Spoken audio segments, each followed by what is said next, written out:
people are constantly looking at the record of the last government, and now you're going to try and tell me now what the Greens actually particularly won for the party and the country over the last 5 years.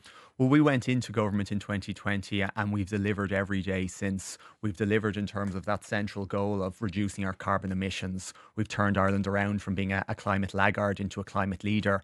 Our emissions now are at their lowest rate in the last 30 years. That's because of the policies we've put in place, cutting the cost of public transport, rolling out a new bus route every week across the country, in supporting renewable energy on homes in terms of retrofit, in terms of solar panels, but also the work I've done in my own department, having the cost of childcare for parents. And I know from speaking to people in my own constituency, speaking to my own friends, we heard the impact that childcare costs were having on families, on decisions about returning to work, on decisions about having children. So we've worked to halve those childcare costs, and we want to go further in another 5 years. We want to continue to make childcare more affordable, more available, but we also want to invest in public transport, a €10 billion investment in public transport. At some of your ambitions. I mean, you plan to reach a target of 50,000 homes per year. Last year was just 30-something thousand, so there's a long way to go. In order to do that, and it doesn't matter which party it is, you're going to need more builders, more planners, more speed. Yeah, more Where's speed. that coming from? Well, the speed will come from the Planning Act that was passed recently. The builders and planners will come from the IDA for Skills, one of the proposals contained in our manifesto, and that's about a state body that looks abroad and looks to bring the skills we need in the same way the IDA looks abroad to get financial investment into the country. We're looking to bring skilled, whether there are Irish people who've gone abroad and we want to encourage them back, or other skilled professionals to give them the relocation packages that makes coming to Ireland to contribute to, whether it's the building, health sector. How long it's all going to take. Remember, during the COVID emergency, we had this invitation to health professionals to come back, and virtually no one was hired by the HSE permanently when they came back. So the same way, you're looking for 50 more people in on board Planola, and the Irish Planning Institute reckons local authorities need between 350 and 400 new planners. And that's why, rather than letting these bodies try and hire internationally themselves, it's about having a centralised group, this IDA for Skills, who will actually look abroad, who actually are able to tap into professional networks. And then no one gets hired by the local authorities. Look to bring them home. Do you know what I mean? We've resourced on board Planola. We've dramatically expanded the staffing of on board Planola over the last number of years, and we need to go further so we can actually continue that success of increasing the housing output. But I look at the LDA, Pat, as well, the Land Development Agency, as a really important body to be building public housing on public land, and we want to use a significant amount of the money from Apple, 4 billion of that, to increase the capitalisation of the Land Development Agency so it can take state-owned sites and put affordable purchase and affordable rental, the cost rental model. So that's the model that the Green Party introduced during this period of government that allows people a rent below market rate because the profit for the landlord has been stripped out, and that's going to be, in my view, a really big impact in terms of making rental more affordable in the years going forward. There's 2,000 houses, there's 2,000 families in cost rental homes right now, but we really need to ramp that up in the years ahead, and that's why we're saying give the LDA that €4 billion of the Apple money. Now, on transport, I mean, it's one of the headliners, I suppose, for the Green Party, always was, and you want us all to move to sustainable transport. And we want to give people the option, Pat. We know for some people the car is going to be part of their mix, but we want to give people the option to move to public transport. And for many people in different parts of the country, they don't have that option right now. So we're saying take 10 billion of the Apple money to invest in public transport, make it safer, make it cheaper, make it more reliable. That 10 billion will allow us to deliver those big projects. So whether it's a Metropolitan Rail in Waterford or Limerick, whether it's Lewis or in Cork or Galway, and a further rollout of local link services as well, Pat. Okay, but all this money, I mean, you talk about 10 billion on transport, but if you do Metrolink, Lewis to Finglas, Dart, plus the rail link to Shannon Airport and a rail line from Waterford to Wexford, that's already costed at 16.25 billion. But you're promising much more than that list of things that have been costed. So we've in the NDP right now, there's just short of 3.5 billion euro for public transport each year. That's not going to bring us near what we need to deliver those public transport programs. And the Green Party is the only party that are being upfront with the electorate and saying there are all these plans in the pipeline that all the parties have in their manifestos. We're the party that's talking about how we pay for it. We're the party who's saying upfront, take that sizable piece of the Apple money, add 3 billion from the surpluses, and ensure that we can deliver that safer, cheaper, more reliable service. You will not be able to go into government on your own. I mean, that would be pie in the sky. So you go into a government with other parties, and whether it's your existing coalition partners, Fine Gael and Fianna Fáil, or whether it's any other mixture, they're all spending the Apple money as well. So there's only so much Apple money to go around. There is, and that's why a programme for government negotiations are so important. And we showed in 2020 that we negotiated a really strong, a really green programme for government with our key policies set out in there, guaranteed in there, and we've delivered them over the course of the last 4.5 years. So if we're in the position to be in programme for government negotiations later on this year, early next year, we will drive a hard bargain, and that transport investment will be absolutely central. I'm a bit confused about Gluas, for example, and indeed the Western Rail Corridor, because the press release suggests examining these projects. The manifesto says you'll build them. Which is it? We want to build out Lewis. We think Galway City would benefit hugely from the sort of connectivity across the city. We all know the major transport and congestion issues that the city faces. We believe Lewis and Galway, and my colleague Senator Pauline O'Reilly has worked closely in terms of advancing that programme. But it isn't the real problem that if you put Gluas in, which is a tram like Lewis, but a G in front of it for Galway, you take up road space, which limits even further the ability of people who have to use the man in the white van, classically, to get across Galway. There'll be even less road space. Whereas you need to be able to bypass Galway entirely, and that means road building. And I'm not sure that the Green Party's in favour of roads at all. Well, the man in the white van is finding it very hard to get across Galway right now, and if we can take some cars off those roads, replacing them with a dedicated Lewis track, by providing the option of public transport, we free up road space for absolutely everybody. But on that point of roads, Pat, like that's a bit of an urban legend that's grown up over the years. Roads are necessary, and this government has provided roads around the country. I was at in your manifesto, no roads. No, it's not saying that.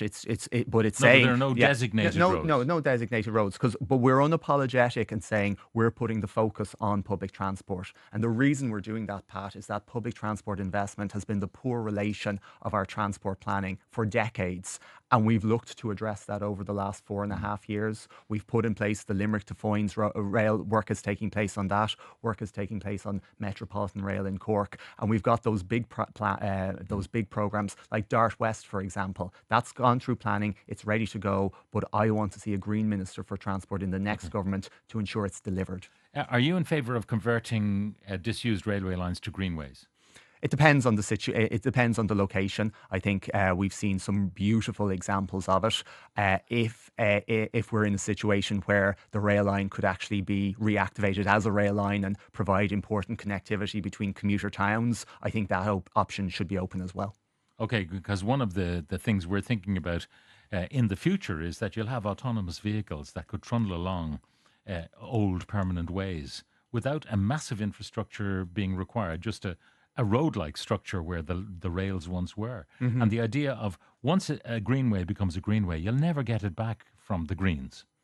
Well, it's not... Even though it might be much more useful as I say, a conduit for autonomous transport. It's not just the Greens who enjoy greenways, Pat. Everybody enjoys greenways, and certainly in Waterford and in Mayo and Westport, they've been hugely, hugely successful. And I'm hoping to see a greenway go through my own constituency along the Royal Canal. That will be so important for commuters, for walkers, and for tourists as well. So I think we look at the individual case and see what's the best use of the resources. Now, we are all talking about alternative energies, whether it's solar or wind. Less so wave, but we're talking about wind in terms of offshore wind and onshore wind and floating wind and all the rest of it, all very slow because we have given the job of approving all of this to An Bord Pleanála, which, like the Mrs. O'Brien's extension and a major offshore floating wind resource, being considered by the same body. It seems daft. Yeah.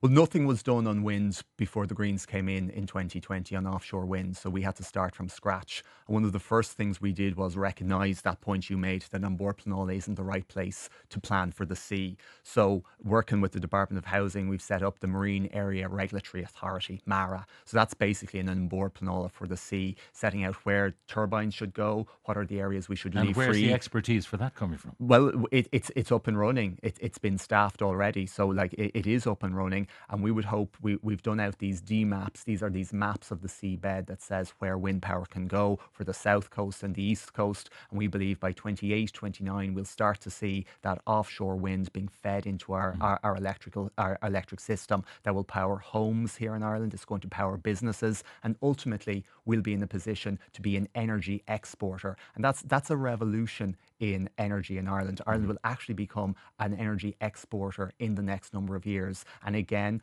I believe it's really important that we have Greens in the next government so we can continue on the progress that's been made over the last 4.5 years. There is no doubt that you can't, now maybe battery capacity will grow exponentially in the next few years, but you can't usually power the entire grid with wind and solar. Because at night, when the wind doesn't blow, you've got a deficit. And we know that Ireland has more installed zero carbon capacity, that's solar and wind, than peak demand. But of course, installed capacity doesn't mean installed delivery, because if the wind ain't blowing when you've got peak demand, you don't have that alternative energy. So you do need standby generation. And the Greens have set their face against an LPG terminal, for example, which might be needed in the great transition.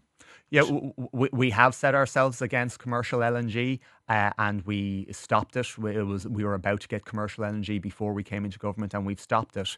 And we are seeing huge increases in battery storage capacity. But really importantly, Pat, because the point you're making is correct. So we have to have energy security. And that's why interconnection is so important. When the Greens were in government last time, we put in place the first energy interconnection with the UK. Okay, and just in the last 2 weeks, the UK government have given permission for new energy interconnection. So we have a situation where you have another crisis in Eastern Europe where the Russians invade Poland or whatever, and the Brits and the French say, sorry, we need all the energy for ourselves because of a deficit in other... I mean, where is our backup? Well, we don't want to go dark. No, of course not. Of course not. And everything we've done is to ensure that isn't the case. But look, we work with other European countries within an EU context, and that's why those energy interconnections with the UK, and particularly new ones with France, are going to be really important. Interconnection plus battery storage plus the diffuse nature of our energy system. We do not believe that LNG is the right future for Ireland. Our future is committed to using renewable energies. We're making that transition. It's not an immediate transition. You're absolutely right there. But the steps that we've taken over the last 5 years is going to enable us to see wind energy, offshore wind, feeding into our grid from in the next number of years. Cheaper fuel for Irish homes. What's your stance on nuclear energy? Nuclear isn't the direction for Ireland to go. No, we have wind energy. Do the Greens have an objection to nuclear energy because it is zero carbon? It is zero carbon, but nuclear isn't what Ireland needs. Ireland's niche here is in wind energy, where I'm just thinking we're getting nuclear generated energy from France.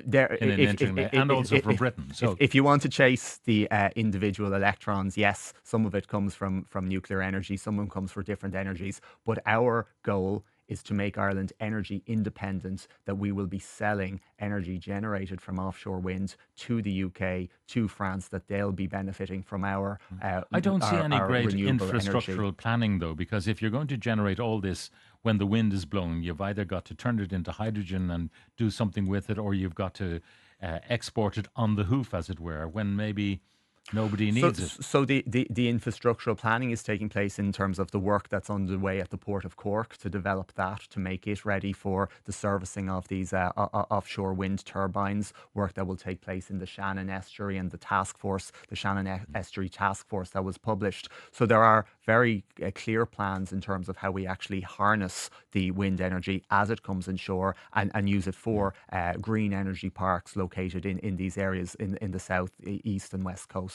Now, in general, in politics, you talk about redrawing constituencies to allow up to 6 TDs, and that would solve some problems in the southeast, for example, in terms of constituency sizes. Lower the voting age to 16 and limit posters to specific areas within towns and villages. Yes, yeah, I think reducing the number of posters at election time would be something a lot of people would find attractive. I know a lot of tidy towns organisations, so my own constituency, Castleknock and Clonsilla, they've asked all the candidates not to poster on their villages, and it's keeping them a lot tidier during the election campaign. And I mean, it might be tidy and nice, but research that has been published from UCC, I believe, for RT's Brainstorm, was that lower number of posters means a lower turnout. Well, we've never had an election where we didn't have posters, so I'm not exactly sure how they've been able to draw that conclusion. But Pat, have you ever been in a European city during election time in Germany or France? In the centre of the town square, they've big billboards where every party is able to put up the pictures of their candidates, the manifesto. Everybody can see it, but we don't see the level of, I suppose, postering and post-election cable ties hanging off our lampposts Votes after the election. For 16-year-olds, is that because at that age they're still idealistic? No, it's because at that age they're part of society. Many of them are working, many of them are contributing taxes, and they have a real stake in their country's future as well. And we see it happening. We see it happening in Scotland, in Luxembourg, in Malta, in a number of European countries. They're now adopting votes for 17-year-olds and 16-year-olds. And I, as Minister for Children and Minister for Youth, I trust young people, and I think we should be confident in their ability to choose for their future. Roderic, you want to set up a means testing agency, and yet the back to school allowance that you advocate will be for everybody. Yes. So that's a bit of a contradiction. No. Are you in favour of means testing for what exactly? No, there are some things we would seek to remove the means test for, like the carers allowance, for example. We don't believe there should be a means test for that.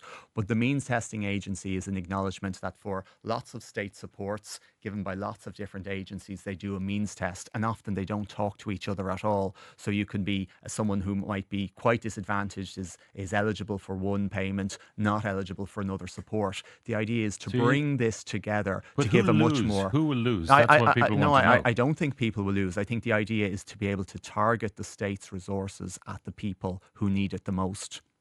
Now, you want to establish a new asylum and integration agency which will deliver 14,000 state-owned beds by building on state-owned sites and purchasing large-scale buildings for conversion. Where? Where on state-owned sites. So we've given examples already: Thornton Hall in North Dublin, Crooksling in South Dublin, Trudder in Wicklow, and Athlone in Westmeath. So there are a number of the initial state-owned sites that we're looking at. We need to move away from the reliance on the private sector when it comes to the accommodation of international protection applicants. That's something that I've always highlighted, and we're starting that process through the use of state land and also through an expression of interest process for the purchasing of large-scale institutional buildings as well. That will allow us much better plan where we're locating international protection applicants. It will also be better value for money in the state in the long term. Do you believe I think that we have been a little bit too lax in our vetting of people coming in? I believe when I became Minister for Integration, I inherited a system that wasn't fit for purpose. And then I was faced with two crises: the war in Ukraine and an increase in international protection applicants post-COVID. We had to manage those crises. And look, it was difficult at times, but we accommodated over 100,000 people fleeing war, fleeing violence, fleeing persecution. And I know, and I've no doubt you've spoken to Ukrainians who fled here and who recognise the support that the Irish state provided. But now, as the numbers of Ukrainians seeking to protection here falls, as the number of international protection applicants coming here falls, now's our opportunity to actually reform the system. And that is a move away from using hotel accommodation to building and using state-owned land, and a migration agency that is a dedicated body overseeing the processing of people's applications and their accommodation. For example, Nigeria, is it a safe country? Is it not? The Nigerian ambassador says, yes, it is. We say it's not. And we've added a very significant number of countries to the safe country list. and that's having a real impact. So, for example, we added Georgia about a year ago, and the number of applicants from Georgia almost disappeared. Likewise, we've made changes to Jordan's categorization recently, and that's having a real impact. So, undoubtedly, we've had to reform the system. It wasn't fit for purpose when I became minister, but very significant work has taken place to reform it. But more needs to be done, and I believe a migration agency is essential to doing that. Finally, I have to ask you about your appeal or lack of to rural Ireland. I mean, all I have to do is lift up the phone to Michael Healy-Rae and he will give out yards about that's no huge surprise, in fairness. And in fairness, Michael he doesn't speak for all of rural Ireland. And I'd do you understand the people who desperately need to use their cars for everything, basically, even with your link buses and so on, your local link buses, people desperately need to use the car. Then there's concerns about the size of the national herd and all of those noises being made in green policies, which rural Ireland feels may be an attack on them. Well, I'd point out the fact that 2 years ago there were 20,000 people taking a local link bus journey every week. It's now 100,000, a five-fold increase. So those were 80,000 people desperately looking for a bus route between their local town and village. That's something the Green Party has delivered. That's something that Eamon Ryan has delivered, and it's no doubt something Michael Healy-Rae is claiming credit for on his local news bulletins. But I'd flag my colleague Roisin Garvey, who is living in rural North Clare and has a real shot at becoming the TD for one of the TDs for Clare. That's the sort of appeal, because Roisin shows how Greens are delivering for all of Ireland, including rural, including regional Ireland. In spite of everything, in spite of flirtations by your coalition partners, maybe with the Labour Party, would you be happy to go back in with them if the numbers stack up? If the programme for government stacked up, if we had that focus on investment in public transport, in supporting families and children and continuing to work to reduce our carbon emissions, absolutely I'd be open to a new government based on strong agreed policies. Roderic O'Gorman, leader of the Green Party, thank you very much for joining us in studio.